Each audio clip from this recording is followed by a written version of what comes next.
speaking of leaving your mark on the psychological field, there was another individual by the name of Pavlov, Ivan Pavlov. This young man, or was a young man, lived from 1849 until 1936. And Pavlov, I'm really fascinated with him because he really focused on this thing called classical conditioning. Now, let's break down what classical conditioning was, why you should care, why it's important. And I want you to really think about, when I tell you this, how does it apply to your life when we're talking about habits? When we're talking about learning something, when we're talking about teaching someone something, right? So basically, Pavlov experiment was something like this. He noticed that, so let's say there was a dog, right? And I'm going to paraphrase, but he noticed that there was a dog. And when he brought out a bowl full of dog food, this dog's mouth would start salivating. Salivating?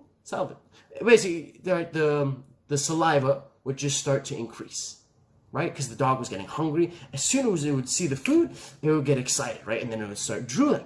Now, what Pavlov called this was, he called the dog food the unconditioned stimuli. And the drooling, the saliva increase, the unconditioned response. What does that mean? Unconditioned stimuli just means that, Pavlov didn't create it. Like he didn't fancy up the food. It's not chemically made. It's just food. It's natural. An unconditioned response to the drooling was that Pavlov didn't teach the dog to drool. It didn't teach the dog to, just spontaneously increase its saliva. So unconditioned just means natural. You don't have to do anything. Following me so far? So he brings the dog food, the unconditioned stimuli, to the dog who has the unconditioned response, which is the drooling. So Pavlov notes this, and he's like, interesting. What if I could mess with the natural state here? So what he does the next time is, before he brings out the food, and he does something along this. Now, I might be paraphrasing, but let's say for the sake of just this example, he'll ring a bell. The dog hears the bell. Soon after, he brings out the food, and the same thing happens. The dog starts salivating, right? The spit starts to form. The next day, he rings the bell, same thing. The next day, he rings the bell, the same thing. Eventually, there comes a point where the dog has now associated the ringing of the bell with the food. And the food with, it tastes good. So, the saliva starts to build up. So now what happens is, as soon as Pavlov would hit the bell, this dog immediately starts salivating. So now there's a difference. First it was at the sight of food. Now it is just the bell. And then Pavlov bringing that food over, that just build it together. And this was one of those really first studies that looked at, this is something that's ingrained. But now to build off of that, to use that same formula, we can make something ingrained. We can use the brain circuits and we can attach neural networks that weren't there before. So now what happens is the bell is now the conditioned stimuli. Why is it conditioned? It's because this dog did not have a natural ingrained tendency to increase its saliva when the bell was rung. So Pavlov rings the bell, now it starts salivating, right? That is something that was learned. And then the conditioned response, right? The salivation, because it knows that the food is coming.